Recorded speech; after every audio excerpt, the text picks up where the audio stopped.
Hi, and welcome to Live Dreams. So glad that you could join us for some live dream interpretation.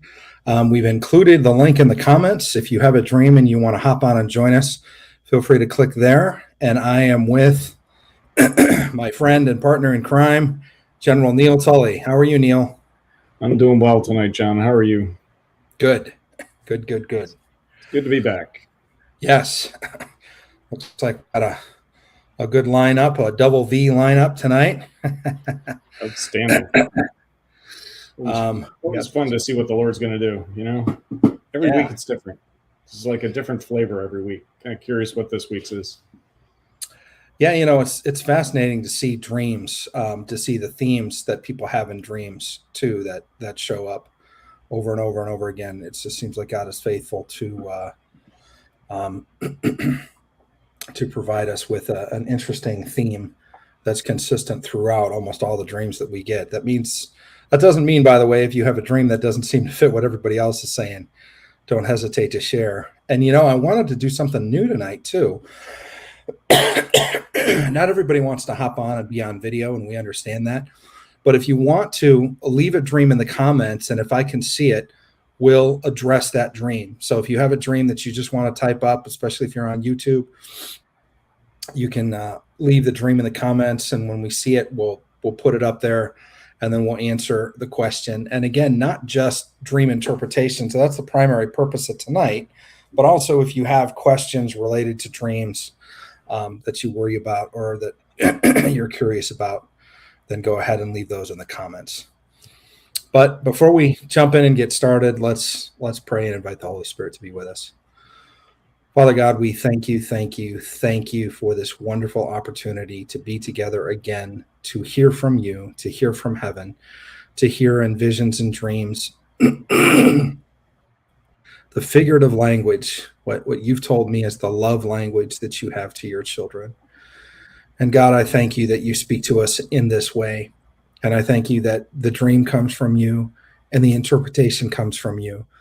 And that actionable intelligence is part of our lot. It's one of the benefits that we get from being in relationship with you, like the sons of Issachar, that we can know what times and seasons we are in, and we can know what to do, not just for the morbid curiosity of knowing what's going on in the world, but we do ask you, God, show us the truth of the world. Tell us what is happening. Show us in our dreams. Wake us up and let us know what is occurring, but also show us what we must do, how we must prepare, and what we must do in these times, what we do for your kingdom, for our families, for our churches, for our cities and states and nations, God, that you would give us divine wisdom and revelation.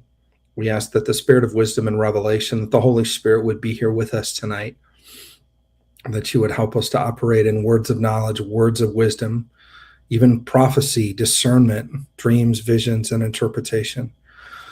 And that everybody listening would feel encounter them in their dream life, that they would dream more than they've ever dreamed, with more vivid dreams, and that they would remember their dreams, and that they would even begin to understand their dreams and get clear interpretation with actionable intelligence. We thank you for this time. We pray in Jesus' name. Amen. Amen. Thanks, John. Amen. Absolutely. All right. Let's start with Kelsey. How are you? Good. How are you? Good. So I'm just going to share the dream. I've had this dream a while ago, but it's, I feel like I don't know if it's coming to pass or whatnot. So I feel like it's important right now. So, it's about me and James again, my husband. I've had like a bunch of them lately, but, so I wrote it down so I could remember it. So me and James were on a small raft boat. It was just it honestly looked like a little chunk of wood. It wasn't like a fancy boat. And so we were just like floating down the ocean, kind of into the unknown, just going. And I didn't see anything in the distance. It was like open water. And then I saw this, it was almost like an island with like an outlet with like outlet grocery stores. And so I hopped off the boat thing to get food for our family. And as I hopped off, onto the that little island, James kept going on the boat. It just kept going. And the island began to run out. And so I hopped onto the next thing I could see was like a barbed wire fence. So I jumped on it and I was clinging to it for like dear life. and it was above the water. And I knew that if the water would start rising, that I would get electrocuted because I knew the water was going to rise. And so I was like holding on, like, okay, James, come back, or God help me, like the water's rising. And as the water began to rise super close to the fence, James came back and he grabbed me and we both went underwater together for just a second. And we still were on the boat. We popped up back on the boat. We started going again, same area, same direction, open ocean. And but then we saw to the right of us, we saw this like a lagoon, I guess you would say. It was like a lagoon. And we weren't able to actually physically go there, but we were able to like go there to see what it was like, I guess, mentally. And so we saw it for a moment where there was these tables with food like set up for people. There was just community. There was peace and rest and all the things that we didn't have, I guess, on the boat we were on. And so we really wanted to go there. We're like, how do we get here? Like, how do we get to this place? And we saw the people that were on that little lagoon island thing, because it was like an island also. They were able, so this is the part that I'm confused on, is they were able to go in and out of the lagoon back into the ocean. They could go back and forth, but they had to go through this block of sand. Like they dove through. It was almost like, I don't know if penguins do this, but it was like they were jumping down, like no big deal. They would just pop down and then pop back up into the ocean and come back. So, anyways, so then we went back to where we actually were. In reality, was the boat, and we saw this like pathway underwater. So we had to go underwater together for just a second, but above the water, it was like a tunnel, like a trail to get there, I guess. And above that little pathway was like a thick layer of sand above us, above the water, that we had to go under to get there. And but we knew, we were really scared because we had to go underwater and hold our breath. But I somehow knew in the dream that would only be momentarily and we wouldn't drown. But and then I woke up. But I feel like I'm just I've been praying so long about the sand. Like, why is there sand above the water? And, God, because we're in this actual season, God, how do we get to this next place? Like, what leap of faith do we need to have or whatnot? So I just wanted to come on and ask for discernment about it. So awesome. Well, thank you for sharing. Neil owned a boat. Interesting. Yeah, I did. None of them floated though, because we never actually built any. Okay, so this appears to be kind of like your story of your life right now. You're together with your husband. Do you have any kids? Yeah, we have 4 kids. But they weren't on the raft with you, were they? Mm-mm. No. Okay, so it's just you and your husband. So this is a journey that you're taking together, that you probably already know what kind of journey it is, but you're floating on the ocean way out in the deep, which is kind of where you want to go when you're traveling with God, is into the deep ocean. Every ocean has a shore, and you get to play on the shore. It's shallow enough for children to play in, but you venture out into the deep ocean and it's deep enough for theologians to drown in. But you're floating. You've got a means to float on. Maybe not the best.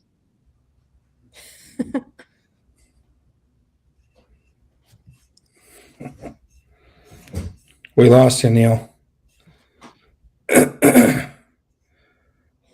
can't hear you. Shoot. Neil, yeah. I hear something, but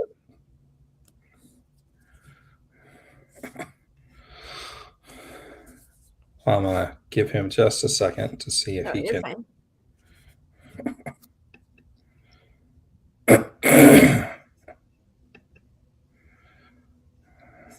But Well, can Am I you hear us, there? Neil? There you I are. can't really, really faint. Can you hear me? Yes. Am I there?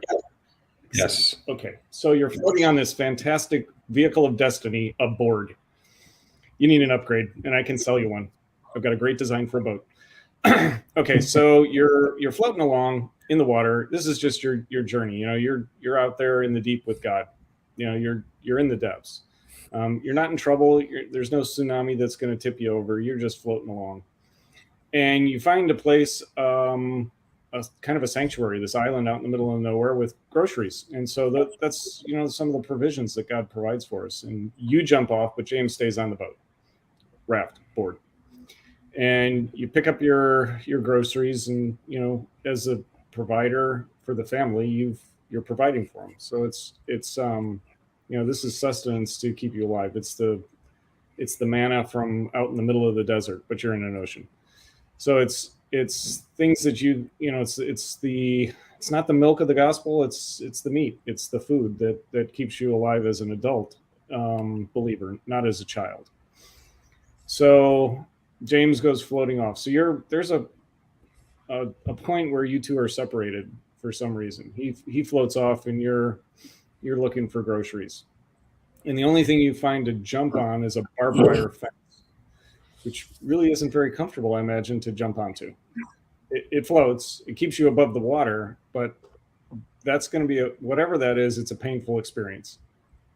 So, and you knew if you let go of it and the water rose above, you'd be electrocuted. Is that right? Mm-hmm. Okay, so I don't know if it was a good electrocution or not. Yeah, something bad was going to happen. Yeah. Right. So it's a word of knowledge of something that's coming that you can avoid by hanging on to what you got, even though it would be in your natural mind, you would think, let go of the barbed wire fence. This is really hurting, and float. But it's the opposite is true. So it's almost like it's counterintuitive of what you have to do to not be electrocuted or die in this situation. And so as the water rose, James came to your rescue and got you, right? So now you're back together again, and you're continuing on. You're back out in the ocean, and so this was an encounter. This was a temporary encounter. Whatever it's going to be temporary. You're going to get through it. It's going to be painful, perhaps, but James is going to come back and rescue you. You two will get through this together. So it's kind of a call for you and James to partner with each other on, spiritual warfare and just praying together and being together as a husband and wife. So farther up, you continue on the ocean. There's a lagoon on the right. Seems kind of like, to me, this lagoon that's kind of an island and with all the people on it, it's kind of like paradise. And this is a place that you're floating along, and you don't go there physically, but you take a spiritual journey in your brains and see what's there. So it's almost like the window of heaven is opened up for you, and you can see. This is a seer vision, a seer gifting that you have, that you are able to see beyond the veil, beyond what is humanly possible, to see into this other place. It's almost a view of heaven. So it's this place that's just got tables of food. It's peace. It's peaceful. It's restful. It's just paradise. This is where you want to be. And so the way you get in and out of that lagoon in the island is you see the people jumping through the sand. That's kind of like you dive through the sand in order to get into the water, under the water, and then back up into the water. But everybody has to pass through the filter of the sand, right? Yep. And so when you get back to the boat, or spiritually get back to the boat, it's like, okay, it's almost like the the 10 spies that went into Canaan, and they saw all this. It's the land of plenty. We want to be there, and but you can't figure out how to get there. So the way you figure it out is that there's this tunnel that's like a trail that goes under it. You have to jump into the water and then through a thick layer of sand. I think sand in this case, it's a filter that you're going to have to pass through. In water filtration systems, it's what cleans out things. Sand is a cleanser. It's a filter. It cleans out a lot of things. In this case, it's it's almost reminiscent of it's the filter of cleansing of sin out of your body. Even though the true cleansing of sin comes through the blood of Jesus, it seems like this is something that you're going to have to pass through in order to get through to this heavenly place. So it's kind of scary, just like I'm sure there's a couple different births that we go through. One is a physical birth, and that's kind of scary for the baby because being born is probably a traumatic experience for both of you, for mom and for the child. The next one, we're born as sinners into a world that is full of sin, and we have to be born again. And literally, you're dead, and so you're birthed again in the spiritual sense. And then you have one more birth that has to take place, and that's after our physical death. You're born into heaven, basically. We have to pass through death in order to be born again. So twice. When you're born, you're dead in your sins. When you're dead in your body, and you move on to heaven. So the thick layer of sand, I think, it's a barrier layer that you have to pass through, and you can get through it, even though it's scary. It's a one-time shot, and you're going to get through it. So, I don't think it's anything to worry about. You're brave enough to go through it. You've seen other people do it. Other people have gone before you, the people on the island. So you have an example of how to do it. And so whatever this is that you're going to pass through is not to be feared. You're going to go through it together with your husband too.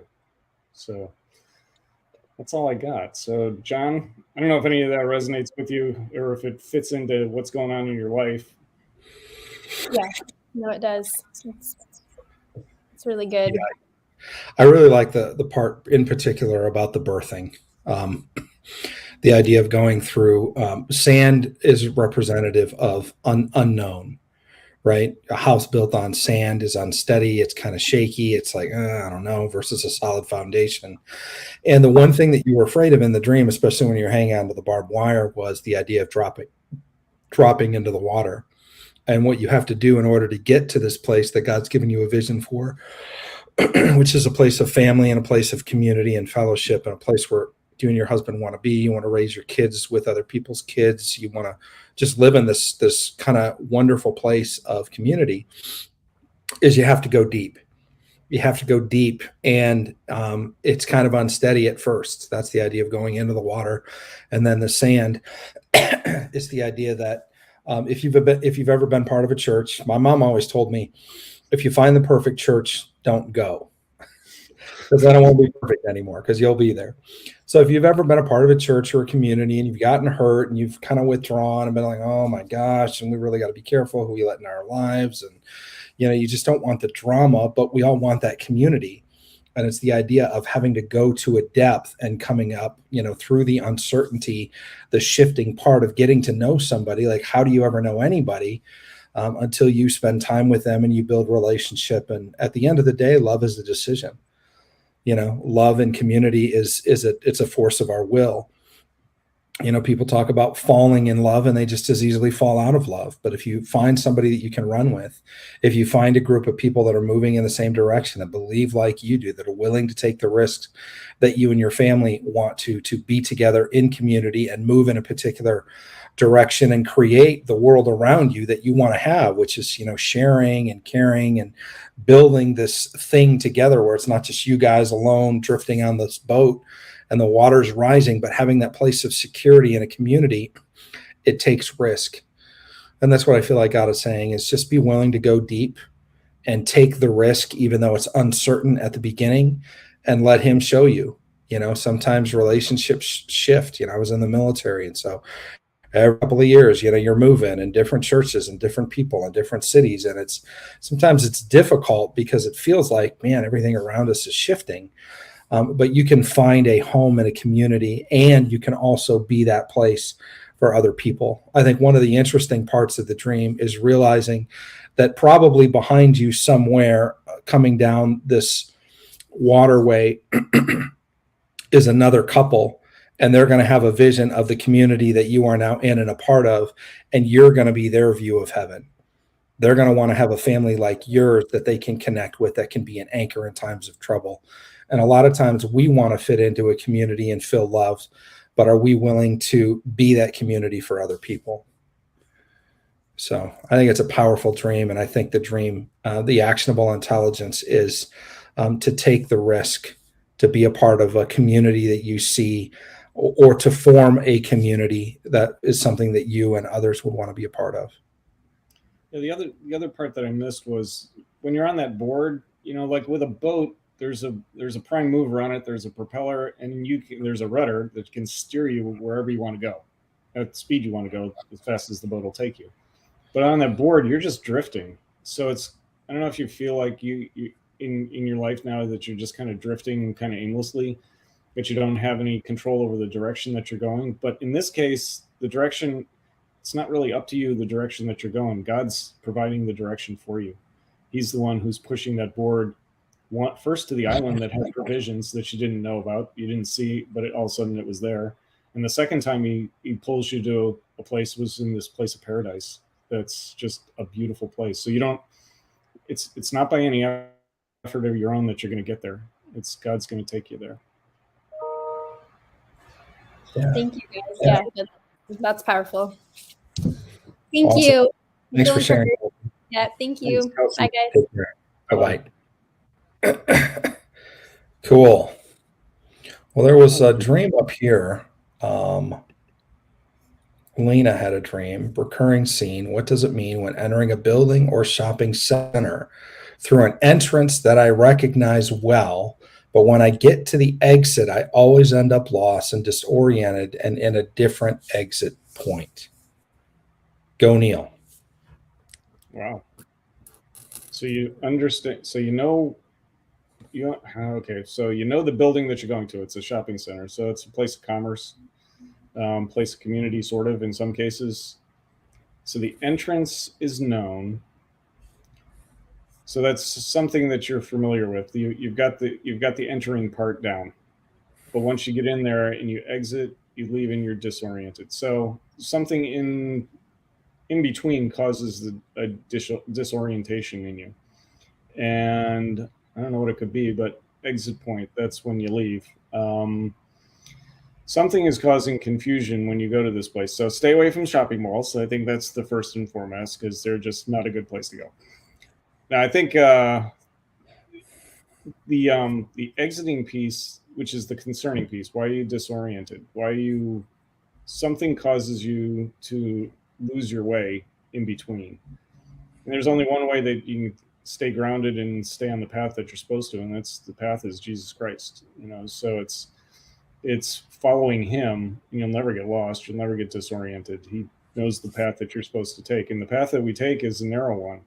And so focusing on not getting distracted by the things that are going, like with the people or Kelsey in the previous one, the waves in some cases distract you because you're looking at the waves and everything that's, going wrong around you. But if you keep your eyes on Jesus, the path becomes very clear and you don't get lost. So what do you got, John? Well, the first thing I thought was you're not ready to leave the shopping center, which means you got more to buy. You're not done shopping yet. All the ladies in the house said amen. But I also think the idea of, again, a shopping center or a building definitely represents like a marketplace. The marketplace can represent a career if you're a career woman. And so the idea of not sure what to do upon exit could represent thoughts about retirement. Like the idea of what will I do? Here's somebody else had this comment, feeling stuck in a rut or a dead end job. Basically the idea of how do I exit the marketplace correctly? And how do I not get lost once I leave? It's like, you know how to get in, you know how to work around in the shopping center. It's even a shopping center that you're familiar with, but the exit is sticky, it's confusing, and it feels a little unnerving and unknown. And so what Neil said too, thy word is a light unto my feet and a lamp unto my feet and a light into my path. It's the idea that he's going to show you what's coming next for you in your career, in your job, in the marketplace, and that he's going to provide for you even when that season of work in your life is over, if you're coming up upon that at some point. And I would also begin to put the actionable intelligence. The actionable intelligence would be to seek direction, and in particular, do what we call an RFI, a request for intelligence, or request for information. It's just to ask God, where do I need to learn how to exit from, and provide me that roadmap, like exiting my career or exiting the job that I'm in. Could you show me how to do that with grace and with provision? And it also just a point of hope. I feel like the idea of the Exodus in the Bible, about how they came out with great wealth. They came out of slavery and forced manual labor and what was their job at the time, which was really building the infrastructure of Egypt. They came out of that having plundered Egypt. And so the idea that not only does God have a way for you to leave and a path for you to leave, he has provision for you to leave too. And so trusting him, but seeking out and asking in particular, and maybe even sitting down and begin to pray with the Lord and to hear from him and come up with a plan as to what it looks like for you to be able to exit the current situation that you're in. Interesting. All right, let's go with Kimberly.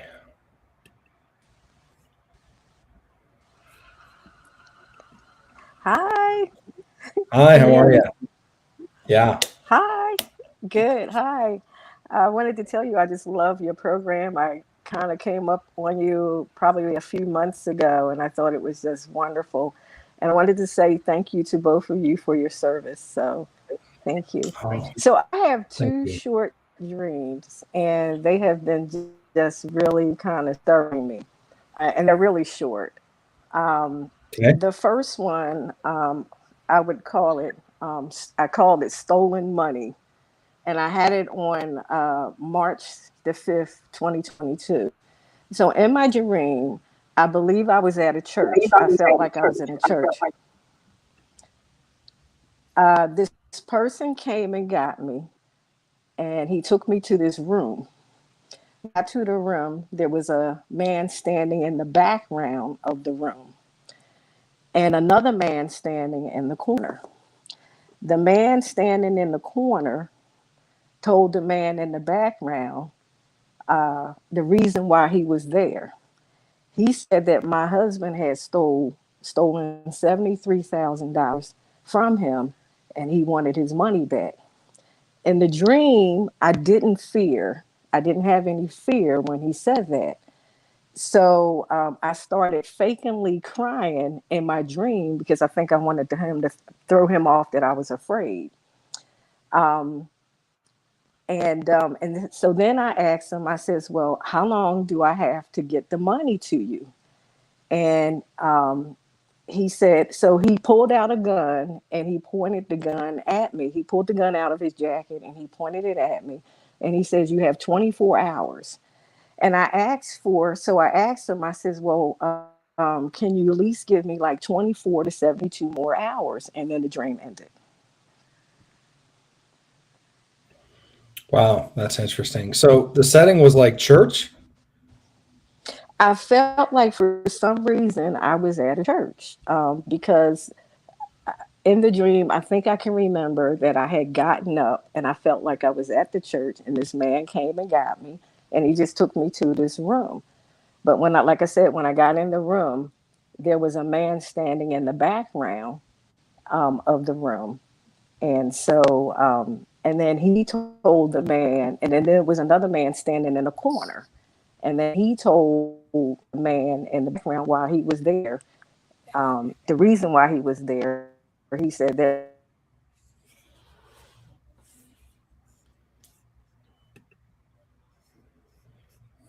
Did we lose you, Kimberly?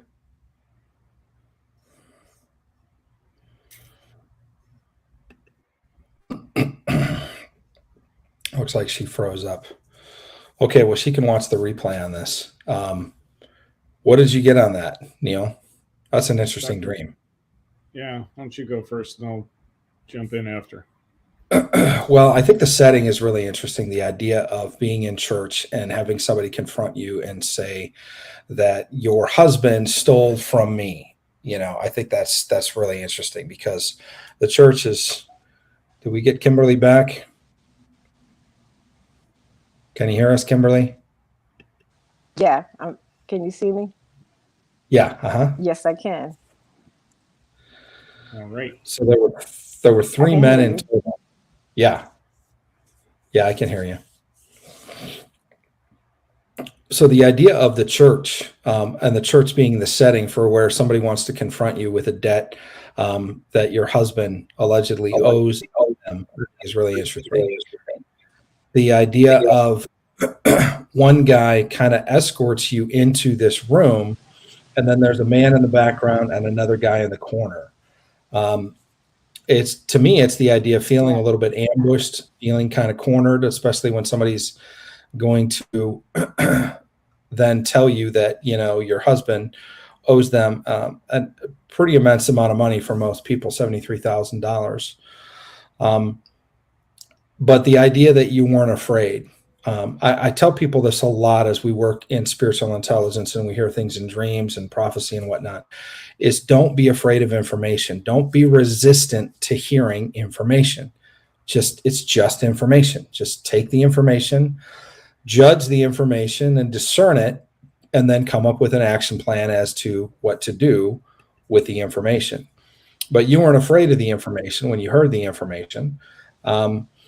But it was just interesting that that's what you heard. Somebody had an interesting thought. The idea of Roe versus Wade was 1973, and the debt owed was $73,000. So I thought that was interesting. I don't get a whole lot other than that. I don't get a whole lot for the numbered amount of 73 in particular. I don't have a revelation as to the 73,000 other than it's a sizable amount of money.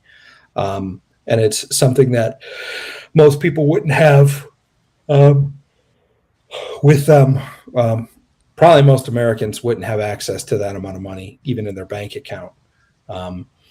But I do think it's interesting that the idea in particular of the church and being confronted in the church, I think God is, and what's also interesting is God is not speaking to you about a debt that you owe.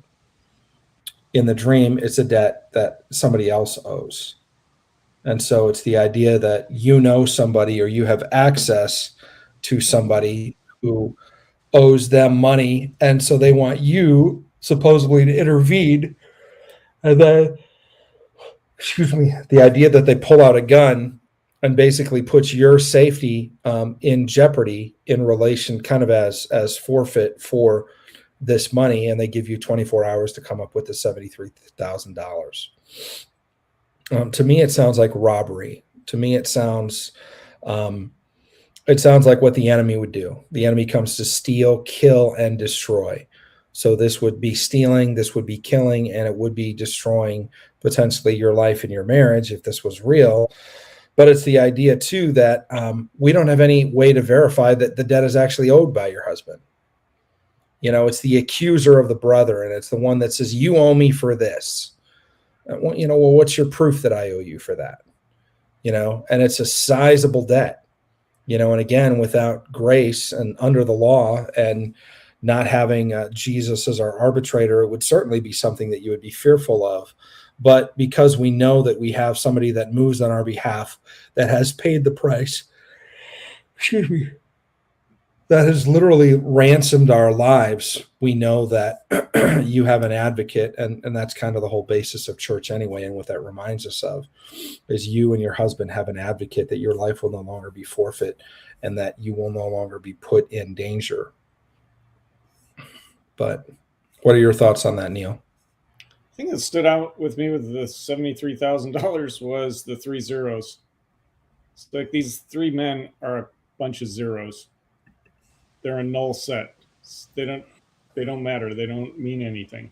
What they're accusing you of is meaningless. It's worth all of a big goose egg. I love that you tried to fool them by fake crying. That was it's one of those think well on your feet under pressure, and that was pretty ingenious, you know.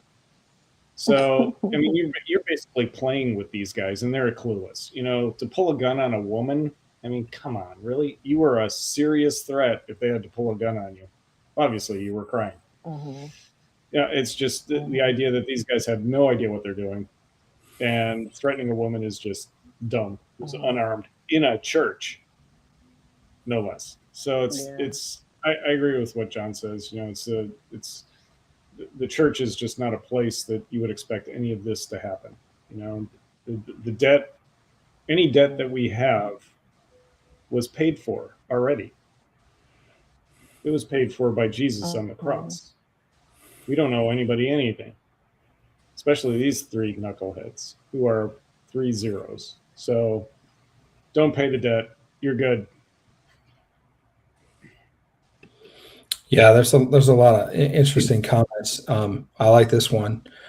Some guy had a wad or lots of unforgiveness and issues, and needs to forgive God for the blame that he still owes. And Kimberly, you in that case represent the church. It's like somebody blaming you for every hurt that they've experienced through the church because you're a Christian. That's not your debt to pay. That's somebody else's debt to pay. But what they really need is they need unforgiveness to, they need to have it unforgiveness cleansed from their lives. Did you recognize any of the three men in the dream?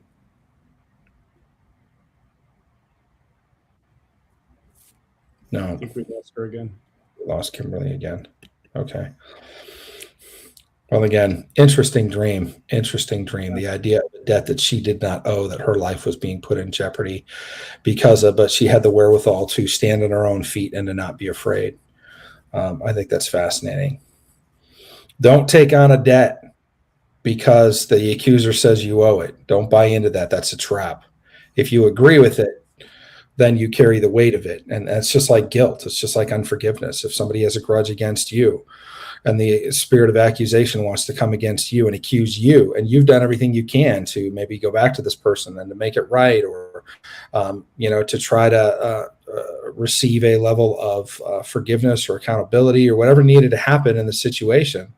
But in this particular situation, it wasn't even about her. It was about her husband. So it was literally taking on an offense. This person took on an offense against her that had nothing to do with her. And that's what the spirit of accusation does.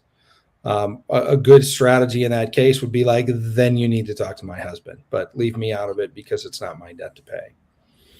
So fascinating dream. I think it has to do with the spirit of accusation in the church in particular, that's trying to demand and exact a high price upon people and upon the bride. Jet. Dream of coming to a place emptied of furniture, which is my house, but not. People are sweeping and approaching a swath of docile bees that go all the way across the floor to up the wall and into the glass inside a lamp. They don't sting me, and I tell others to stay away. I talk about getting out and temporarily putting a live-in mobile home on my property.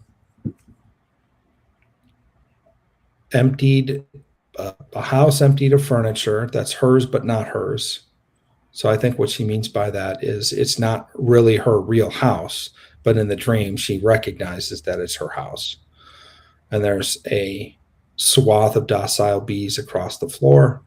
People are telling her, she's telling people to stay away. And she's thinking about getting a temporary mobile home to put on her property. What do you think, Neil?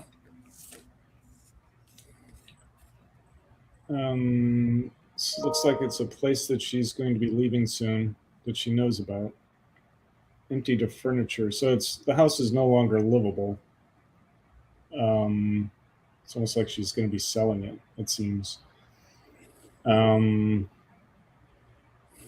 People are sweeping and approach a swath of docile bees. So they're trying to clean up. I mean, bees, docile bees are probably honeybees. They're the ones that are, they're not African bees like the ones that stung me and sent me into anaphylactic shock. These are really nice bees. These are ones that are useful. They produce something that's edible. And they go up the wall into a glass lamp. So the lamp represents the light of the house. Inside the house, it's what illuminates it. It gives you the opportunity to see what's going on inside there. And the glass, you see through the glass dimly. It's kind of a seer's vision, but from the opposite way. The light is shining through into this house. None of these things sting you, but you're giving them a warning to stay away just in case they do, because they have the capability of stinging, but they probably won't. So it's just because you have the capability to harm somebody doesn't mean you're going to use it, as far as the bees go. So you talk about getting out and temporarily putting a live, I don't understand what that means. It's going to move into a mobile home. Is that what it is? On your property. So you're moving out of a permanent residence and into a temporary one, but it's still on your property. So it's the idea of you're in a temporary stage. You're in flux. You don't have to move very far because it's on your property. So it's not like you even have to change addresses. So it's a change of status within your own property. What'd you get, John? Well, I like the fact that it might be indicative of an upcoming move.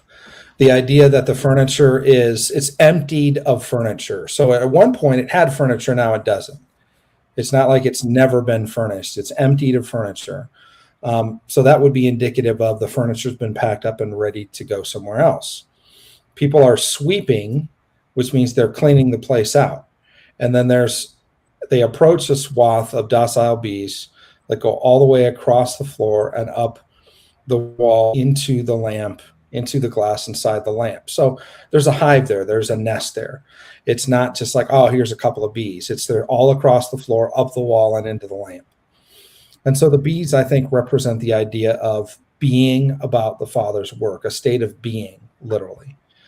Something like the idea of the floor represents the idea of walking or putting feet to being who you are in your identity. The idea of a wall is the idea of standing up and knowing, how to take a stand and being erect. And the idea of being in a lamp is the idea of giving you vision and direction on your state of being, literally, and who you are. Bees, yes. Bees are workers. Bees are things that do something, and they do something inherently valuable for all the world and all of humanity, which is obviously pollinate plants and create honey. But they don't sting you, and you're telling others to stay away. So you don't want to disturb the bees or the state of being that exists in this place, but you're feeling like it may be time for you to leave.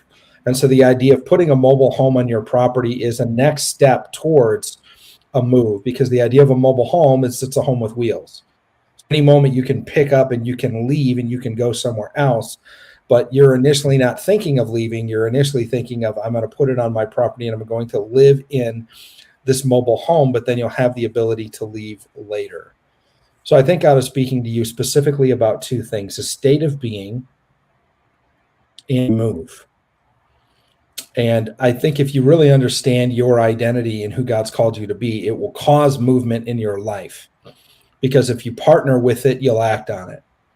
And acting on it may cause you to change cities or entire countries or communities of people, to go to a different church, to have a different job, to, work with different people and to create a different level of community. Excuse me. When you know who you are. And I thought it was interesting that it was important to you that they didn't mess with the bees, that they didn't just sweep the bees away, or that they didn't spray or pull out a blowtorch or a flamethrower and try to get rid of the bees. You wanted the bees to be undisturbed. So there's something about the being, the identity, that is literally going to light your way in your path. But God is also saying it might be time to move. It might be time, in light of the identity that I've placed in you and that you now know about who you are, it may be time to begin to move on. And the first step of that would be getting a mobile home and being able to travel. And even though it might initially be where you are, on your property, the season is temporary. So interesting. A lot of comments, but all right, cool, good dream. That was. All right, let's go with Anna. I don't think we've seen Anna before. Hi there. Hi, can you hear me? Yes. Oh my goodness, I am super excited because I have been wondering how to get on these lives for the longest time. And I had a dream like 4 days ago, and I've been sitting with God, and I've been so frustrated because there's just a part of it that I just haven't been able to figure out. So basically, I'm originally from Colombia. I live in the U.S. I haven't been there for over 20-something years, but in Colombia, I used to have a farm, and what that represents to me was my childhood, roaming free, wild and free, very organic. It represents like the most beautiful time of my life, right? So in the dream, my husband is driving. My mom is next to him as a passenger, and I am in the back, in the open, right? Because it's like a pickup truck. So I'm in the back, and we are on a bridge, but the bridge is like a dirt road, but it's a bridge, and it's crossing over one of the rivers that I remember. It was behind my farm. It's a very big river with big rocks. And because the road was very bumpy, I was holding on to my goddaughter. I don't know why she was in the dream, but I was holding on to my goddaughter because it was bumpy and I was in the back, right? And at the same time, I wanted to take a picture of the background view because it was beautiful. It was huge rocks. The water was like splashing onto it. And I was trying for 3 times. I tried to take a picture. I don't know if it was with my phone or the camera, but every time I looked at it, it was blurry. And finally, we get to the end of the bridge. We cross over, and I'm like, I was frustrated. I was like, well, if only my husband would have slowed down a little bit, I would have been able to take a picture. But mentally, I knew where we were going. I knew that we were going to my farm. And I guess the only person that could really guide us there would be my mom, which is why I imagine she was there as a passenger seat. And then I was like, okay, maybe for the next one I could do it. And then my mom turns around and she's like, you don't remember? There's only one time. So I'm like, oh, okay.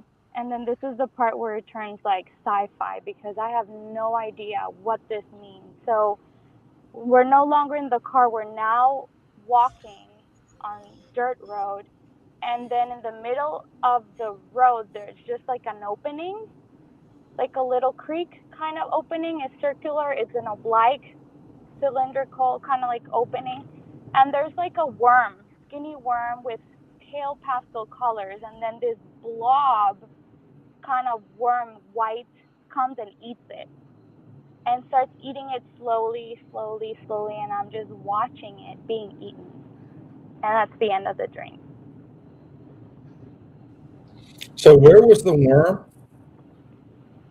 It's in the ground, but it's one of those, like those gummy worms that are like pastel colors. Yeah. That have like different pastel rainbow colors. It was like that, and it was like very pale, but it had colors, very pale pastel colors. And it was just kind of, I was like, oh, a worm. And then in the dream, I was like, oh, a worm eating another worm. But then I was like, but it looks like one of those underground animals from like the deep, deep ocean, those that are like white, pale, that don't have any colors. And then I was thinking like that. I said a worm eating a worm, but then I knew that it was something that has submerged from the underground and it was completely white. Mm. And that's just been bothering me because I was like, I have no idea. Like the only thing I can think of, I remember like in the Bible was like when one thing, I guess like the skinny cows with like the bigger cows like eating, but I don't know like if it really references that. It's just been bothering me. It was like, well, this dream turned sci-fi. I don't know what that means. Like I can probably tell, like for me, what my farm represents. It represents like the best moments of my life. I don't know what it means that I'm holding my goddaughter. Um, I'm not very sure if it's How old's something your that I'm goddaughter holding in on. the dream? Huh? How old's your goddaughter in the dream? And now she's like 10. Okay. Did you lose somebody around the age of your goddaughter? No. Because I feel like your goddaughter might be figurative for somebody else. And it's the whole idea of wanting to hold on to her or going through a bumpy time and wanting to take a picture is the idea of wanting to freeze that moment and capture the past, but you're unable to do it. So I've always wanted to have a daughter. I Mm. have a 13-year-old son. But my husband never wanted to have more children. And obviously it's like I've always prayed for it, but in his mind it's like it's just never going to happen. But I feel like God has always told me like it will at some point. So I don't know if maybe that's what it means that I'm holding on to, because I'm like, what, my goddaughter, if it's like a goddaughter, if that's what like the hope or something that I'm holding on to. Mm-hmm. That's the daughter that you want God to give you. Right. That's what I thought. Mm-hmm. Yeah. But like every time I tried to take a picture with her, it was blurry. 3 times, and I was like, well, I wish my husband would have slowed down. I was like upset. But at the same time I was happy because I knew where I was going. But I was like, I wish he would have just slowed down. I could have taken a picture. So and then that scene of like the worm is it just, I don't know. If I really would love to have like a little bit of clarity of that dream. Yeah. I think the worm is really interesting. Somebody said, there's a verse in Joel where it talks about there's going to be 4 types of worms or locusts. They come and they eat the leaf, the plant, the root, and the stalk. And then later on, God says, I will restore the years the locusts have eaten. And it even talks about like the locust and the canker worm is what it says. And so it's literally the years that you've been holding on and waiting and wanting something, wanting to return to your past, which I just feel like it represents a place of happiness and family. And part of that for Right. you, would like to see in your future is having a daughter and remembering those times on your grandma's farm and wanting to be able to share that with your own daughter, and feeling like that's been lost. And God's promise is that I will restore the years that the locusts and the cankerworm have eaten. I don't know what that looks like.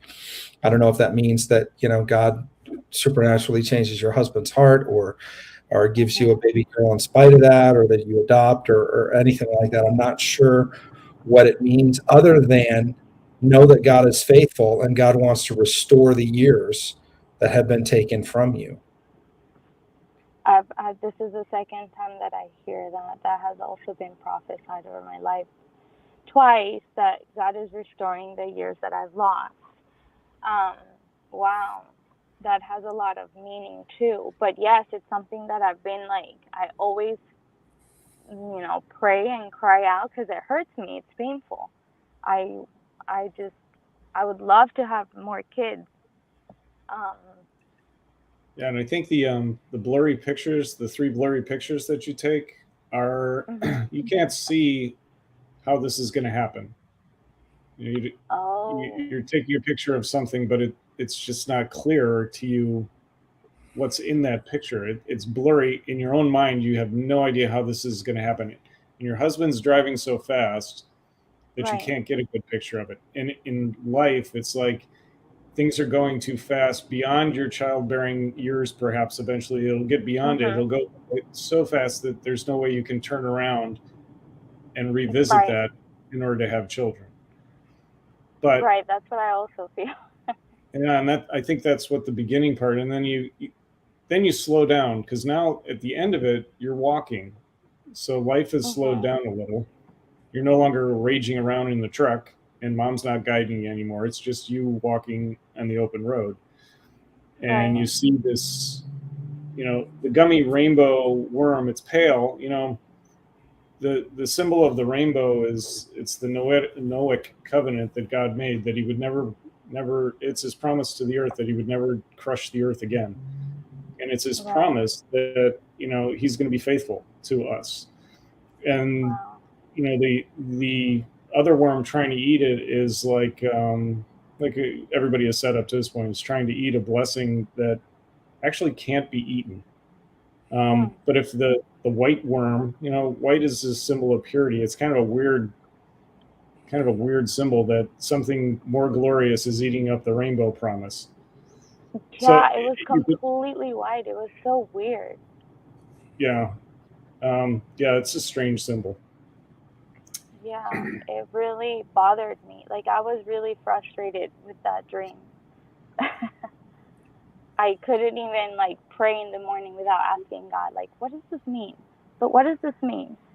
So I'm like really happy to have been here. Thank you so much.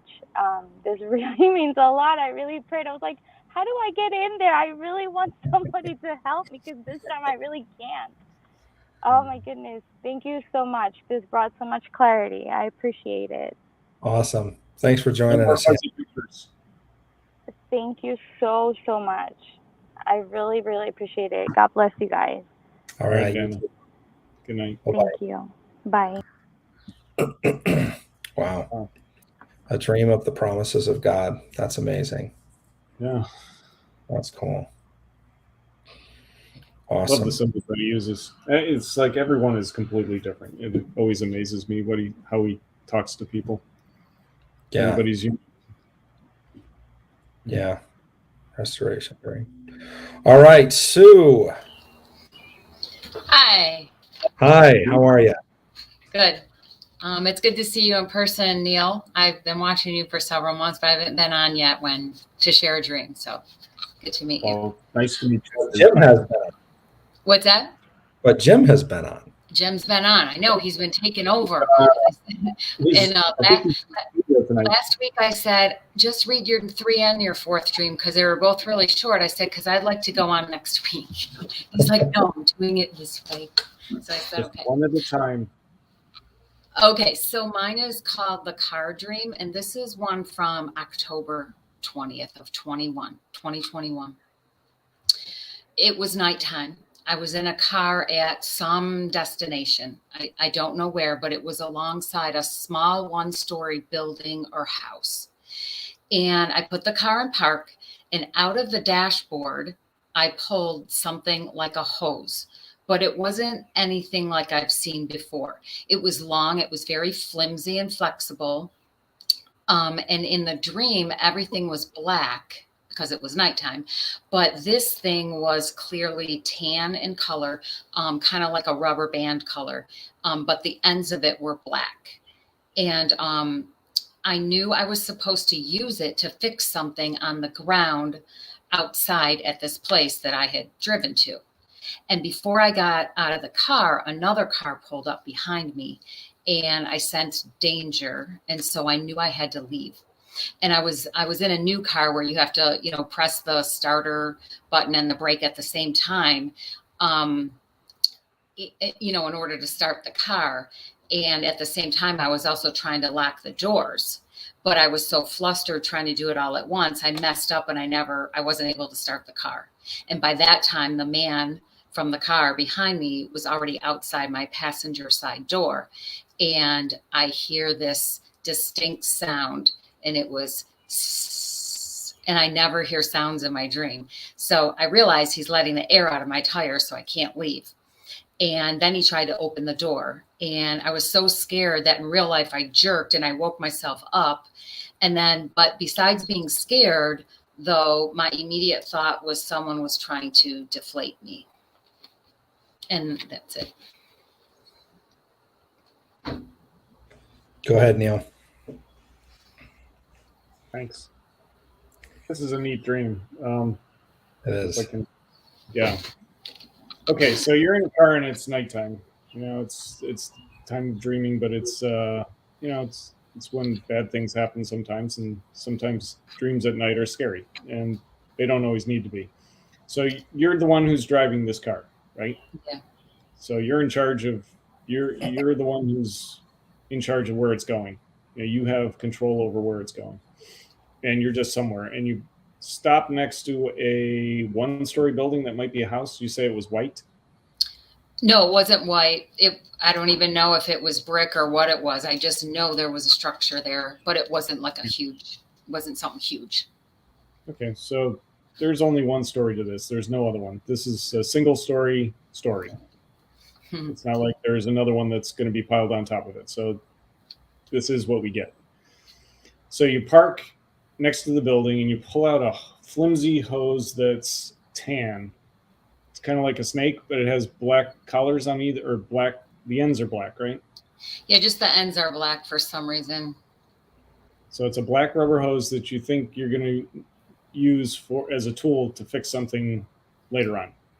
On the ground outside the car, like right then, I'm supposed to do it. So this tan-colored hose is going to be used on the ground to fix something on the ground. Yeah. Is that right? Yes. Okay, and before you get to do that, the car pulls up behind you, and you go through the whole I got to start the car routine that's supposed to happen, but you're so flustered and kind of nervous that you can't do it.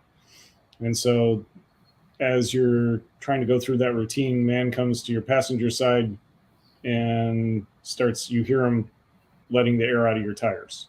Mm-hmm. And he tries to open the passenger side door and you wake up.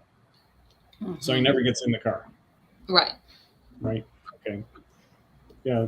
The last part is definitely a spiritual warfare piece of this. You know, there's somebody who's trying to get access to you to do you harm. I mean, nobody lets the air out of your tires and tries to get into your car because they want to get to know you better. They want to hurt you for some reason, just like Satan does. So, so you're in a parked place. You know, you're not moving, and this might be, you might feel this way in your life, that you've come to a standstill, and it's only temporary because when you park, you're still in the car, you can move, but you might be in a place now where you've stopped, and there's something outside the car that you need to fix. I'm not sure what the significance of the tan-colored hose is, but there's something outside the car, something outside your normal destiny that you've got to take a pause from to fix.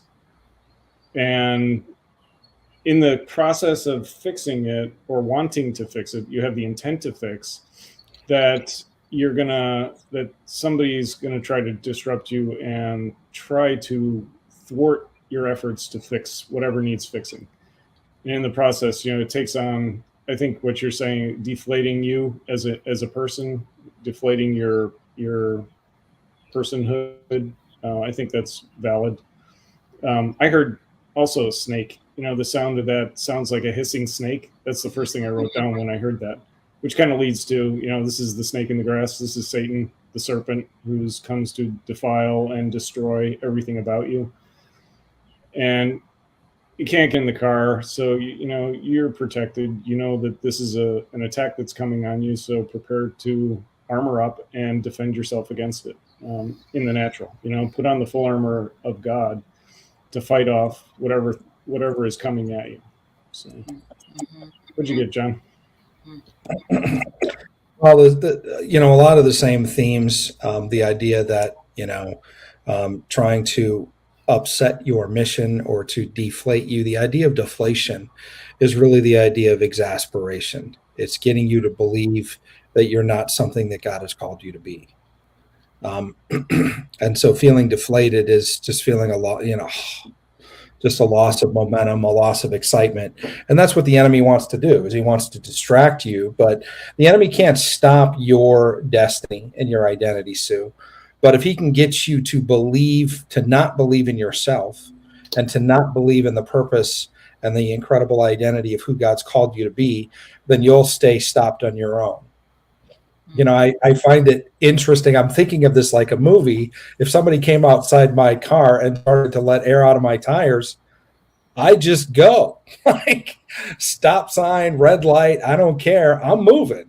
Like, the last thing I'm going to do is let them sit there, because it's going to take some time for them to let the air out of my tires. And there's no way I'm going to sit there and let them do that. I'm just going to move. And so particularly the idea of, I feel like it's an attack. It could be a spirit of accusation coming from the enemy. It's something outside of you. It's not you, but it's attacking your vehicle to destiny. So it could be attacking your identity, even though it might feel like it's you, it's happening to you, but it's not you.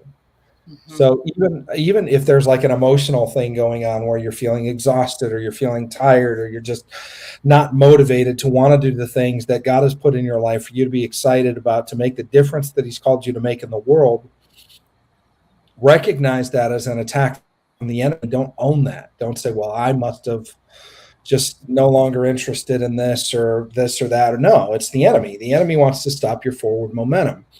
And again, letting air out of your tires is a horrible way, if you're sitting in the driver's seat of the car, to try to stop you, because all you have to do is move forward. And you could even move forward 2 feet, and then he's got to run 2 feet and then try to let air. About the time he bends down again, you move another 2 feet. Like, you could just literally frustrate the plans of the enemy by, even if you're just inching forward a little bit at a time. And so I see the tan hose as a flesh colored hose, something that you want to be able to explain the part about the hose to me again, because I think I missed that a little bit. Yeah, so it came out of I said the dashboard, but it's like where your speedometer and stuff is. Okay, so it just came right out of there. And the type of rubber that it was reminds me of those workout bands that you use at the gym that have handles at the end. And so they're that real skinny, real rubbery kind. And but this didn't have handles. It just had the black at the end, as though that's where you're supposed to hold it or something. I don't know. Yeah. Something that you have to work out. Yeah, Maybe, exactly. Yeah, maybe. And the idea of the flesh is like something that you have to work out, possibly in your flesh. Romans 12:2 says, be transformed by the renewing of your mind. Most of us that get deflated in our destiny get deflated right here. And we allow it because, again, I love the phrase, you can't stop a bird from pooping on your head, but if he lands on your head and makes a nest, it's kind of on you.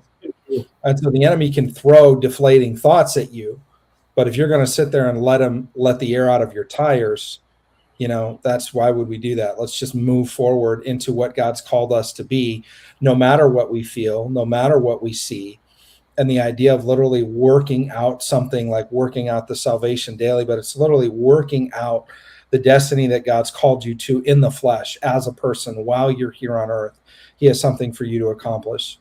And realizing that that's going to work out and the enemy can't stop it, but continuing to move forward to make that happen is what's going to be powerful for you in defeating the enemy that's trying to deflate you and stop your forward momentum. So that resonates, because if you look at from October, that's 8 months ago, and there has been stuff like that going on. I'll just say in our church, let's say.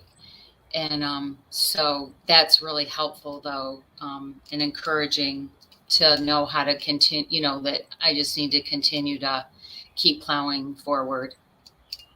So yeah. Thank you. Don't pay attention to what's on the outside. You're in the driver's seat. So, yeah, good dream. Thank you. Good meeting you, Sue. Sue. You too. Thanks. Thanks. All right. Chris. Hey, how's it going? Good. How are you? Not too bad. All right. So I had a dream over this past weekend, where it started off where I was in my old church that I grew up in, and my youngest daughter asked me to go get something out of the car. I think it was like a Bible or one of her toys. At first, I was kind of like leaning on, like, I'm not gonna do it, but I was like, all right, whatever, I'll go. So I was walking down the aisle back to the back where everybody meets up and stuff. And out of nowhere, my supervisor comes up to me and he's like, yeah, weddings can be really emotional and like get you teary eyed. I'm like, trying to play it off like I'm a guy, like, no, I ain't gonna cry at this. Like, what are you talking about? And so it kind of threw me off because it was like, I think I was just going to church. So like him mentioning a wedding kind of a little off, but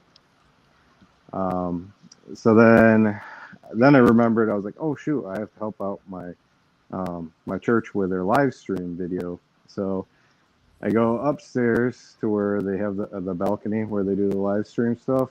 And as I'm walking down to see where the live stream is set up, I see some guy already messing with it.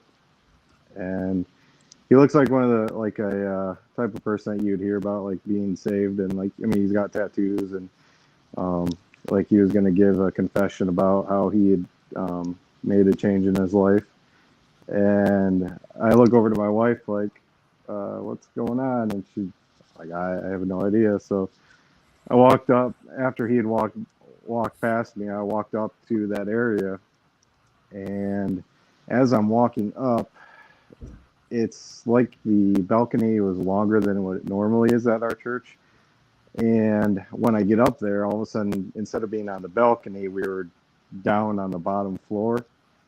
And so I seen the guy that I usually do the stuff with, and he's like, oh yeah, you could go grab a laptop and go get set up. I'm like, okay, all right. So I start to go set that up, and his son's like, oh wait, you can't do that, and because he helps out with the presentation or whatever on the TV screens. And he's like, oh wait, no, Chris, you're good. You just have to sign in on this laptop and you'll be good, all set. But this other kid, he can't use it because I had some kid apparently following me wanting to join or take over too, and kind of threw me off. I was like, all right, he's not with me, but whatever. And after that, I started getting set up, and then the sermon started going, and I was like a little embarrassed because I'm like in the middle of trying to get stuff set up and like not trying to be a distraction by still sitting on the laptop. So I stand up, turn around, and the pastor made a comment about if you want to get something along the lines of like getting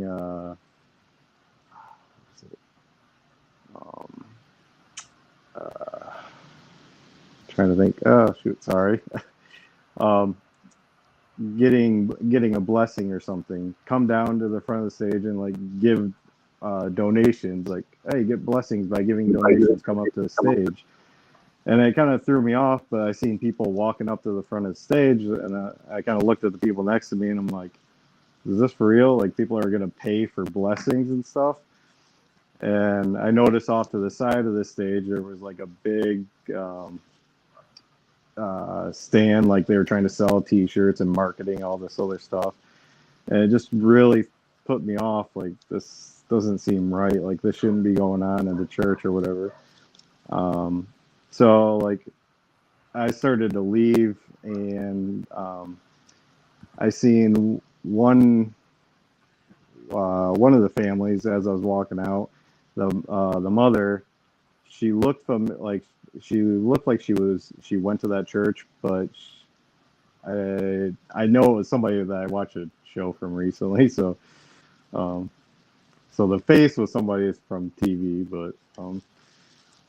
but yeah, we kind of had the conversation of how it was so off-putting that what the church was doing, like how they were focusing on money and like trying to sell blessings or whatever. And I told her how upset I was and how it almost like how I almost felt like I was almost like gonna tear up and stuff, that it was like that off-putting. But and yeah, and that's pretty much it. So Okay. Yeah. It sounds like there's a lot going on. So you were at church and it ended up being a wedding and you had to go out to your car to get something, right? For your daughter? yeah, so yeah, my daughter wanted me to get something out of my car, but the whole wedding thing, it was just my supervisor. It just patted me on the back and like, yeah, weddings can be emotional, but like I think it was still like just a regular sermon, but for some reason why that threw me off. And I talked to my wife about that part in particular, how like that supervisor I kind of felt like was like a father figure at my workplace. And so we kind of came up with the idea that maybe like how Jesus and the church, that's like his bride and stuff. So It seems like there's a lot of things distracting you at this church service. yeah. You never made it to the yeah. car, did you? No, I didn't. Nope. Okay. Yeah, go ahead, Neil. Yeah, I was going to say this whole thing is one giant distraction, and it's kind of a blight on the church. It's not a good commentary on the church, obviously. So you're there with your family, your daughter and your wife. Yeah, the whole thing that it's a wedding, that the supervisor is somebody you admire. Is that true? Is that Yeah. you see him as Yeah. a kind of a father figure? Yeah, Mhm. I agree with him as being a kind of a Jesus figure. That the wedding at Canaan was an emotional event. That was the first place that Jesus did his miracles. Which was, I always liked that story mostly because of Mary, because it's a great commentary on what we need to do. He goes back to change the water into wine, and he says, pour the water into here and then give it to the steward to taste. And the guys who were holding the water to put it in, it's like, do we do that? And Mary's standing there. She says, do whatever he tells you to do, which is like the whole gospel in one sentence. Whatever Jesus tells you to do it. It's pretty easy.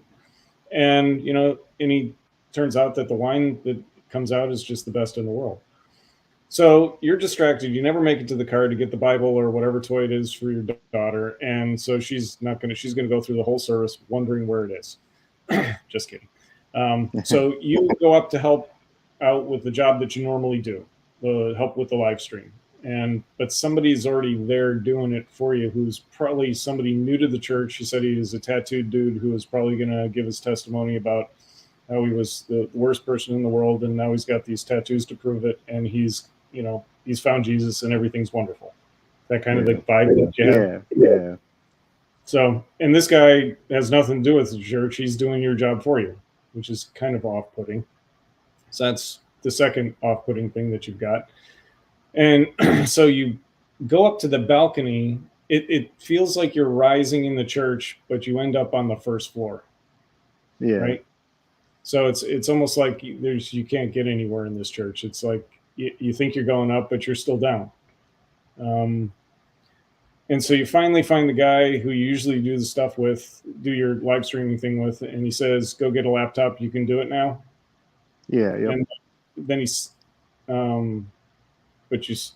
what did I write? You can't. Somehow he stops you and says you can't do it because you don't have the his sign in or something. His son, I don't think, recognized that it was me, and so he kind of like tried to stop me at first, like, "Hey, you're not allowed to do this," and hey, yeah, it's you. So this church is so big that people don't really recognize you. It's a community, but it's so big that either your service is not valued or they just don't know you because they're so big, and they have people who are in charge of things that shouldn't be there. And it's just kind of disorganized. It seems like it's just a place of chaos, although it's not chaos. It's just not as organized as you'd like it to be. It seems like you don't feel like you're part of this community, even though you're part of this community. Yeah. And so the pastor gets up and starts a sermon.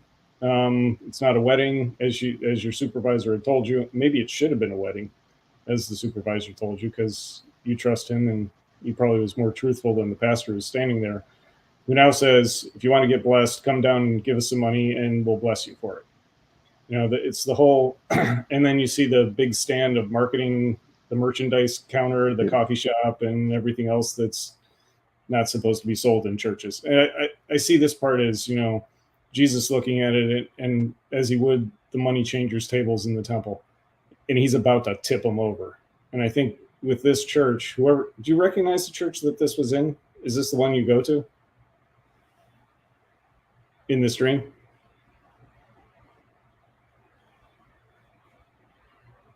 I think we lost you, Chris. Chris, can you hear us? I don't think we can. Anyway, we'll keep going. Anyway, it seems like it's Jesus is about to bring, this is the step before Jesus turns over all the tables. And so you start to leave and you see another TV, a church TV personality, and you're talking to her about how off-putting the whole service was. And you told her, even though you told your supervisor at the beginning that the sermon, the wedding wouldn't make you cry, what happened in this service up to this point is making you cry, almost to the point of crying. And so it's not the emotion of the wedding and the service that brings emotion to you. It's really the fact that this church is being used not the way it's supposed. This is not the church Jesus wanted to do it. And I think it just shows you have a heart for God and what's important to him. And what's going on in this church is just a show. It's not church. This is a show for money. And nobody in there values what you're doing.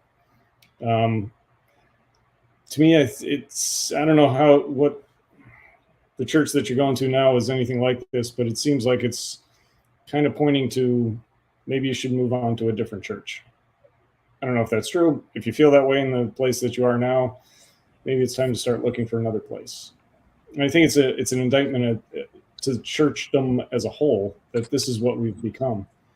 That we've become a church that's more interested in collecting money and putting on the show than they are in actually spreading the gospel and bringing people to Christ. Yeah. John? Did you catch all that, Chris? Huh? No, my headset actually died. I'll re-listen to it though. Sorry. Okay. Well, thanks for coming on and sharing your dream. We appreciate it. Thank you. Yeah. Thanks, Chris. Awesome. Huh. Awesome. Cool. Interesting. All right. Yeah. Yeah. Boy, we're getting a lot of dreams tonight. People are typing them up, and there was one that I saw that, well, let's go with Armando. I don't think we've seen Armando before. Armando. Hey, guys. Armando. Thanks for getting me. How are you Yeah, guys? Appreciate you guys, man. It's been awesome. I just found you guys maybe about a month ago, and it's a blessing. Thanks, guys. Got a couple of them, but I know one's a little bit longer. I know you guys got short for time, so I'll just do the smaller one. So I had a dream about me and my brother. His name's Mark. We were like in this upper room building, and he was like really close, like almost attached to me, almost like a twin, like a feeling type. At night time, he would be near my back end. It's kind of graphic. Then he would rear enter me from the back. There was some kind of dialogue between me and him, and I didn't hear what he said. But it was between me, him, and this other person. And at one point, he opened a window, and there was this strong wind, and all these leaves came into the room. And I said to him, close the window. Don't let the running water come through. And then he says, while he was smiling at me, I think he just started laughing at me while he turned at me. And that was the end of the dream.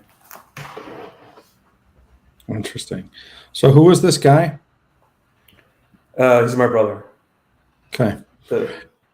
Sounds to me like, I mean, obviously it's not a literal dream. It sounds to me like the spirit behind your brother, if they're, and you would probably know, obviously, the context of your relationship and what that looks like.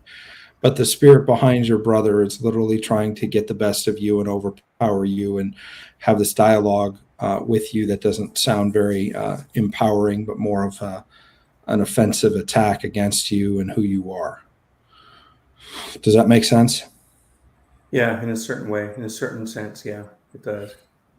Even though Now, not we're your pretty brother in close. particular. Probably not your brother in particular. And sometimes it's hard to separate, particularly in family, especially if there's a strained relationship or whatever. I don't know. Are you and your brother on good terms? Yeah, we're pretty tight, actually, as a matter of fact. Is he a Christian? I wouldn't call him a Christian, no. Okay. So it's the idea Certainly that, not. yeah, Go ahead. okay. A spirit behind him that's a driving force for him is attacking you. And do you remember what the dialogue was about at all? I know that there was a conversation, but I didn't hear it. And he was talking with somebody else. There was a third person there, or a third voice there that I didn't see. But like I said, I couldn't hear the conversation though. Okay. Yeah. What do you get, Neil? After there was the conversation, what happened with who opened the window? It was my brother, Mark, who opened it. Mark opens the window. And did you tell him to close it to not let the leaves come in? Yeah, so he opened the window, and then there was this gush of wind that came through and bring in leaves all over to the room, like if somebody had a bunch of leaves and just threw it into a window. And then I told them to shut the door and don't let the running water come through, even though they were leaves. And shut he the door? turned at me, shut the window, sorry. And he turned to you? And then he turned it to me and smiled, and I thought I heard him laugh.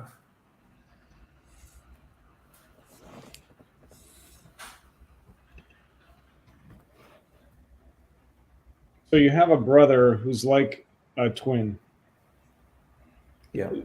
First, the upper room is kind of an interesting dual kind of symbol. I mean, that's where Jesus was betrayed. And that's the Last Supper. Judas was the money changer who betrayed him. And I think there's somebody, I think what the other person, the voice that's behind Mark, is the one that's trying to get Mark to betray you. And so you have this encounter with him that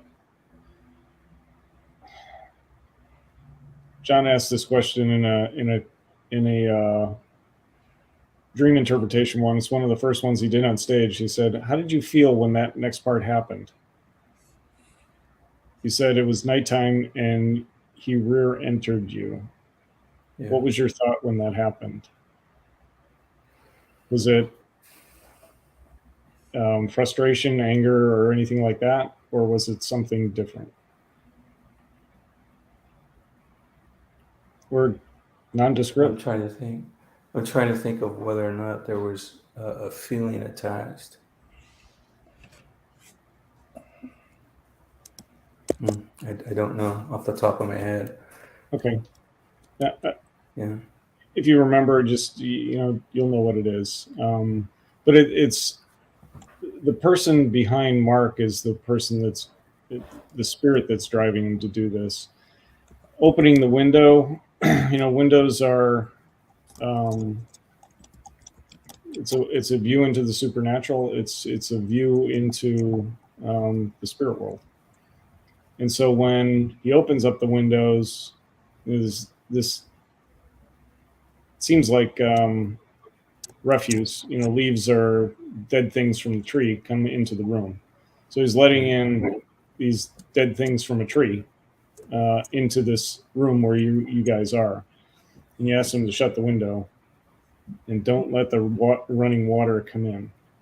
You know, the river of living water is what flows out of the throne room. You know, this is what gives us life. It's a symbol of the Holy Spirit. Right. And you know, your brother turns and laughs. It's kind of like, you know, the running water should come in, but it's like he's mocking you. He's mocking your faith. He's mocking, and it's probably not him. It's the spirit behind him that's causing him to do. Yeah. And as John said, Mark is probably not Mark in this dream. It's a symbol for something else or somebody else. And so, you know, this is the spiritual warfare piece again. You know, that person has no authority to be in this room. And so, you know, it's putting on the gospel armor and casting this thing out and taking authority over it, because it doesn't need to be in your life. I like it. Thank you. Yeah. That makes a lot of sense, actually. Thank you, guys. Appreciate it. Appreciate it, Armando. Thanks, Armando. Wow. A lot of times dreams don't mean what we think they mean. And so don't be afraid of subject matter in dreams.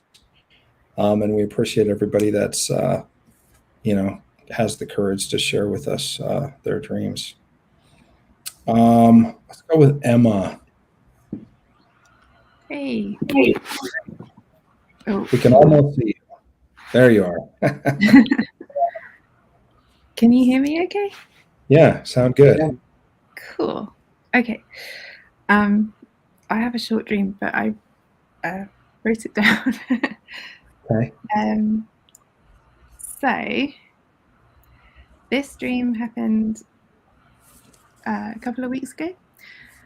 The background context is I went to sleep that night asking God about a business that I'm trying to set up. So I'm trying to set up as a photographer here, and I had questions around like pricing and how I find clients and things like that. So I just asked him, went to sleep, and this is the dream I had. I have some thoughts about it, but I don't know if it's actually an answer to my question, or if he's using that scenario to talk about something completely different. But yeah, this is the dream. So I was carrying my youngest daughter on my right hip. In the dream, she was 2, and in real life, she's 9. I knew I was carrying her because she wasn't finished nursing. She wasn't completely weaned. So I was carrying her. We were in a dark corridor in a huge conference center, and there were doors on either side.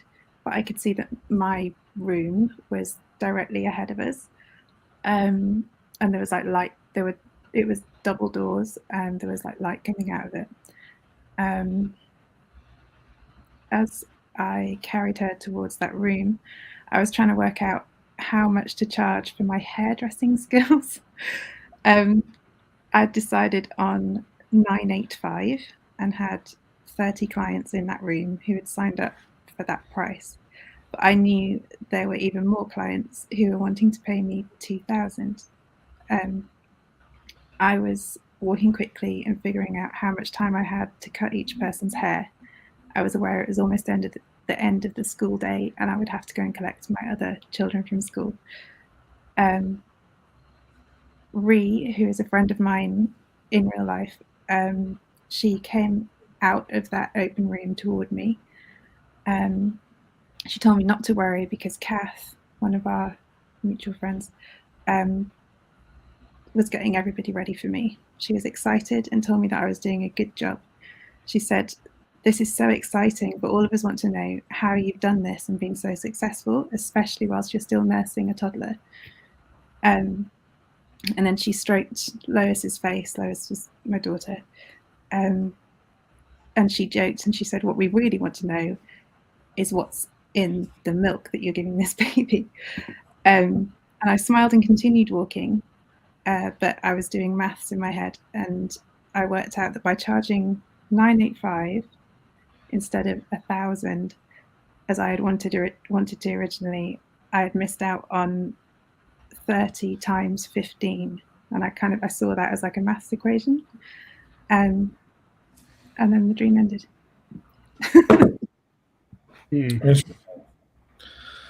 So you missed out on 450, huh? Yeah, which those figures are not figures that I would have in my head at all. I didn't have specific figures in my head going to sleep. It was just, they were just random numbers in the dream to me. Or were you looking at charging for a photography package? Sorry? Your business is photography? Mm-hmm. So what were you looking at charging for a photography package? So it would be around 450, like top end, because it's newborn photography, so not weddings. And that's kind of the going rate for this area. Mm-hmm. Yeah. Yeah, this is interesting. What? Photo sizes. I'm thinking. Oh yeah. I think you might start out at it. Well, that's interesting. I think 2 years into your business, you'll charge that higher price, because you said as a newborn business, you charge $450. But the daughter you're carrying on your hip, this baby that you have given birth to, this idea that you've given birth to, when it becomes 2, still young, you'll be able to charge a higher price for it. And maybe it's not 85. Mm-hmm. That's interesting. The two women that were in the dream were, they actually trained. Yeah, Rhea and Kath. So they are my friends now, but I got to know them in like 2007, and they trained me as an early years practitioner. So they were experts in their field, and they were bringing in, the UK government was bringing in a new early years curriculum to schools at that time. And I was one of the first people to be trained in that. And then as a team, we rolled that out in our city. Wow. So I thought it was interesting that they were in that dream. Somehow they're going to be part of your business, I think, or they already are in a way. But it's interesting that some, even though you were charging $985, some people wanted to pay $2,000. They'd be willing to, but you didn't take it. You're not getting ahead of yourself in your own business. But your friends are helping to gather people together for you. So it's like you've got a marketing team that you probably didn't even know you had, who are gathering people together for you for this business to take off. Yeah. Interesting. Cool. John, what'd you get?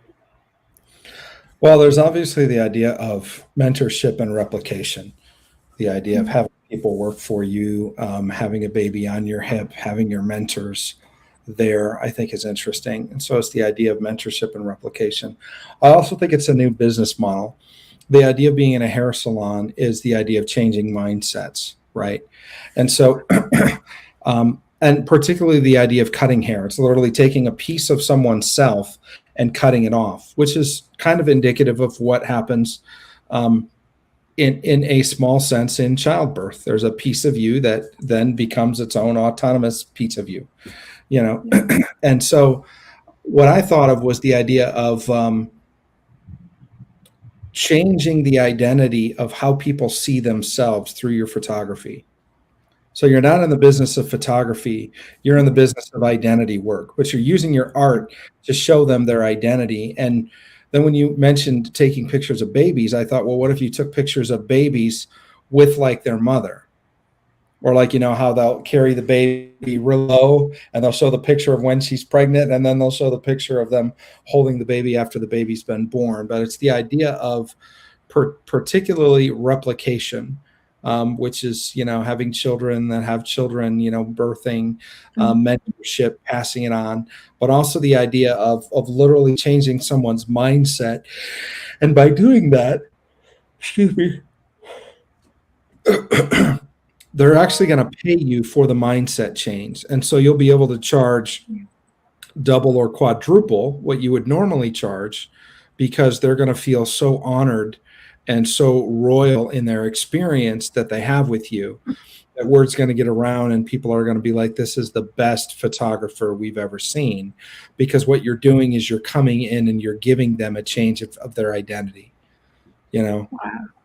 That's It so would be cool. like walking in and saying, oh my gosh, Emma, you look stunning with those glasses on, where maybe if you wanted to take the glasses off, no, keep those glasses on.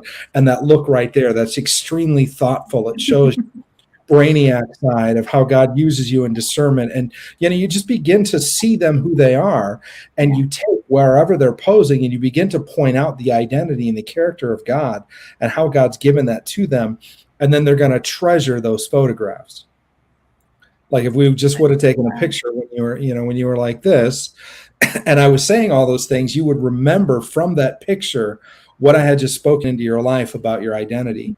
And so that's what you're going to be doing, is you're going to be speaking identity to these people, which is going to change how it's going to be. They're going to be transformed literally by the renewing of their mind. But exactly what you're doing, they're going to smile really big because you're going to resonate with the DNA that God's placed in them. And so you're going to show it. You're going to show them the DNA that God's placed in them. It's going to resonate with them. It's going to produce a joyous smile. And then you're going to capture that moment. And they're going to be like, this was amazing. This was absolutely incredible. That's I'm going to take this from the other side. The other thing that you might have been thinking of, John mentioned mentorship like 4 times in the course of this decode. I think you're a prime candidate for the spiritual intelligence mentorship course. You're heading down a dark corridor and you see a light up ahead. Corridors are a temporary place where you're moving from one in your life to another part. But these double doors have got a big bright light at the end of it. That's something you want to move towards. That it's going to illuminate the thoughts that you have about dreams and their interpretation. And some people are willing to pay a lot of money for it. Some people are even willing to pay more because it's worth more, like the $2,000 that they were willing to pay. But I think you're might even be thinking about that. I'm not sure. Which the dream school? Yeah, exactly. I'm on it. I think I'm due to start. Yeah, she's ready to go. Right? You are ready. Yeah, I'm more ways than excited. one. But that was so cool because actually that is my, for going back to the photography business, that is my heart behind it. It's almost like the photography it's amazing, it's great and it's fun, but it's like, it's not really about that. It's about supporting mums as they transition into motherhood and capturing who they are and what they want for their children and teaching them to see their children as they are babies and kind of go from there. So like using the prophetic side of it a little bit. I love that. And making a community where mums can support each other, because here, since COVID, mums are really isolated, new mums. Yeah. Yeah, I just see people loving the experience so much of working with you as a photographer that it's just like price doesn't even matter. They're not looking for a bargain. They're looking for an experience they've never had with any other photographer. I also think of so many photographers, especially at least the idea of some professional photographers is that they actually like put people down, oh, you're a model. What makes you think, and they just tear them down, and instead, and then there's the artificial, oh, make love to the camera. Oh, blah, blah, blah, and it's just like, it's just all flesh. But to actually come in the spirit with the discernment that you have and to see who God's created them to be and to call it out in them, and where they're feeling insecure, like, oh, let me, don't shoot my left side because I have a scar. And that gives you so much character and it makes you this way. And now suddenly they want that side of them to be photographed, because instead of feeling shame because of what they view as an imperfection, you said this makes you unique. And oh my gosh, I've never seen a face so distinguished as the left side of your face. That's amazing. That's beautiful. Please, will you let me shoot that side of your face? And now they're just like, wow. And their minds are changed and they walk out of that experience transformed by the renewing of their minds. But what's super cool is they have the pictures of the transformation that occurred in that moment. Like you're shooting the pictures as their transformation goes from I'm embarrassed about this side of my face to now I want you to shoot this side of my face, and they're smiling because you see them for who they really are. Wow. That's so cool. Oh, yay. I'm excited. Look at this. We got people that already want to hire you. But that whole thing for photography, for me, that is what happens when I take photos of people.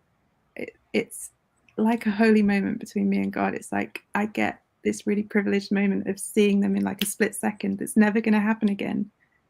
And it's like, and he remembers all of, do you know what I mean? He remembers all of those snapshots. He delights in he's captivated by all of us. And it's like getting to be part of that for a few seconds with somebody is incredible. Yeah. Wow. So cool. Well, thank you. It's always a pleasure to have you on, Emma. So Thank good. you. I'm looking forward to having you in the mentorship. And, yeah, such a joy. Yeah, it's exciting. All right. Thanks very much, guys. Thanks. Talk to you soon. See you soon. Bye. Right. Wow. Not only the pricing, but a whole new business model too. Yeah, absolutely. That's interesting. Yeah, fascinating what God tells us in dreams. Yeah, that's amazing. Oh man, we still got a couple of more. I wanted to get to everybody, but I don't know if we've had Shane on. We got time for a super short dream because we got a hard stop here. But how you doing, Shane? Oh, hey. Hey, Shane. Hey, we got about 5 minutes left, and then we got a hard stop. But I at least wanted to say hi. I don't think we've seen you on before, and I saw that you had a really interesting dream. We don't have time for, but you had one with Barack Obama, AOC, and an unknown person, and then another one with Robin Bullock, Amanda Grace, and Timothy Dixon. I'd love to send those. I sent you, let's see. Well, I should say I'm getting ready to send you the one that's all topped up that you can read. Okay. That has Robin and Timothy and Amanda in it. Okay. But the one with Barack was really short. Okay. Have you Go ever ahead. Have you ever seen an interrogation room, like on a Yeah. TV show or whatever? Uh-huh. Okay, so it's dark, and my face is like one of the cameras that might be sitting in a corner, and I'm looking in, and what I'm seeing is a person sitting in a chair, but I don't know who that person is. I'm blocked off from it.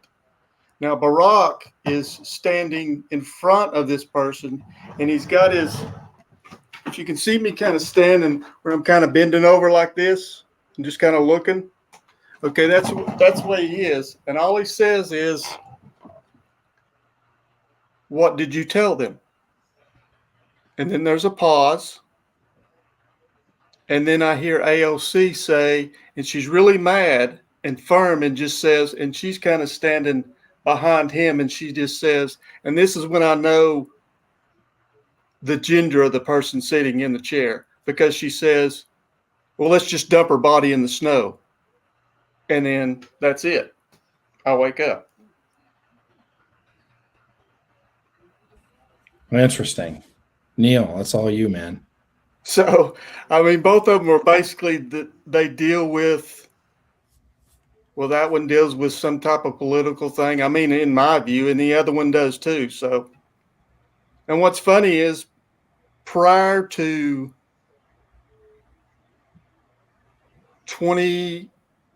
the fall of 2019, I've never had anything. Visions, dreams, nothing. After that, I've had at least 4 or 5.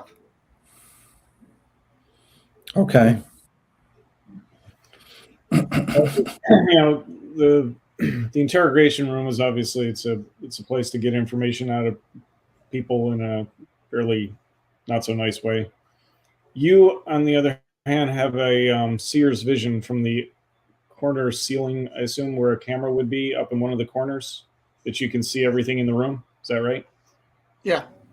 Except so I'm not. It's at an angle where I can't make out who that person is. Even though I heard a woman, I still don't. I still didn't get a look at her face. okay. Yeah, this goes back to the king of Aram, when he was trying to attack the king of Israel. I think I do this story every single show, but king of Aram was frustrated every time he attacks the king of Israel because he knows what he's doing, and king of Israel goes left and he goes right, and the guy just can't catch him, can't kill him, can't do anything with him. And finally he gets so frustrated, he says, who's the treasonous one? Who's the traitor in my camp? And one of his staff says, nobody. It's this guy over there. His name is Elisha. He can hear you as if he's in your chamber, in your bed chamber. And he knows, and he tells the king of Israel, and they know what you're doing. You're given a view kind of similar to what Elisha was given into this room. You were looking into an interrogation room, not a bed chamber, but you're seeing the inner workings of something really nefarious going on in our government. And you have Barack Obama, who is not an interrogator. Last time I checked, he was the president of the United States, but in this case, he's playing the role of somebody who's interrogating the woman sitting in the chair. Could be anybody. I think we know who it is, but could be anybody. But the one he's linked to is AOC. And the question that Barack asks is, what did you tell him? Obviously, it was something that would potentially be damaging against him and the other woman, AOC, in the room. And so AOC gets frustrated. It's like, this is justice now. This is the court. This is the new courtroom, an interrogation room. Let's just dump her in the body. That's justice for you today. I think it's an indictment of the government and what's going on, that the people who are running the government aren't who we think they are. And their method of operating is it's not very nice. There's no due process. It's just put them in the chair, and if they don't answer your questions, dump her body in the snow. Which means, well, I guess when you said Elisha, I guess my thought would be, was I seeing that more as to try and figure something out, or was it more, or was that me seeing that more of a God saying to me, this is a gift that I've given you? Or is it more of a, well, I'm just going to tell it to someone and try and get an interpretation of it, even though my mind can start to put things together? What is he showing it for me for? Is he showing it to show me that I've given you a gift of this, or just, I'm not an either or person. I think the answer is yes, all the above. It's a gift that he's given to you. There's the gifts and the callings are irrevocable. This gift is for you and will stay with you your entire life, and use it to his glory. He's giving you, this is kind of like practice session for you. This is. So this one came before the one that I'm going to send you, John, which is more detailed and longer. So is this sort of, when you say that, is this sort of a, like, I'm going to see what you do with this, and if you're moving in the right direction, then I can take it now that, wow, you really shown me something really vivid on this last stream that was in May. Really vivid. God entrusts us. I think God is sharing with you that you have a seer gift, and that he wants to tell you about things going on in the political realm and on the national level. And so you're dreaming about people. A lot of times people dream about people that they're representing they're a symbol. It's not necessarily them. And so it takes a level of discernment, particularly when it's related to political figures. There's a lot of people that have political dreams, and they get on YouTube and they want to share them. And it's probably not the best thing to do unless they have an interpretation where they can say, here's the encouraging word that God is sharing along with this dream, because otherwise they can just end up slandering somebody or kind of passing judgment in the name of God on somebody else and saying, well, this is this and this is that. And so there's a lot of time there's discernment without knowledge or wisdom. And so I think what God is doing is since you haven't dreamt for years and years and years. I think what God is doing is he's showing you that you have a seer gift, and he wants to trust you with things on a national scale. And so I think the idea that you're coming on the show, that you're seeking out interpretation, that, you may consider wanting to be trained in interpretation.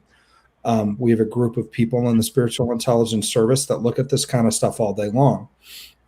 We look at political stuff, governments, national security type dreams, military dreams, dreams of war, dreams of the justice system. This is the kind of stuff that we're training people for. We're not just training people in like a simple dreams course. That's why here's how you interpret your dream. We're training people. How do you hear from God on a governmental level? And and you're able to discern what God is saying on a national scale. And I believe that these dreams, especially this first one, is just the idea, like Neil said, of the king of Aram. He's going to put you in rooms and he's going to show you things that you're going to need a level of discernment to discern what he's saying. But he's definitely giving you a seer gift, and it's up to you to cultivate that gift. Okay. But awesome dream. I look forward to seeing the one that you're going to send us to. Okay. All right. Just send it to that email, correct? Yep. dreamlifedecoded@gmail.com. Okay. All right. Appreciate everything. Yeah. Thanks for hopping on and sharing your dream tonight. Okay. All right. Take care. You too. Wow. Another good full night. And yeah, absolutely. So, thanks again. Sorry for the people that we didn't get a chance to get to. A lot of times it gets crowded. We want to get to everybody, but we also want to take the time to, sometimes it takes 15 minutes to unpack a dream. And so when it's your turn, you're going to want that time. So thank you for being patient with us. And again, every Tuesday we're here at 6 p.m. Eastern, 7 p.m. Central. We're also starting the new spiritual intelligence course, as we talked about soon. You can go to spiritualintel.com for more information, and have a great week. Keep dreaming, and we will see you next week right here on Live Dreams.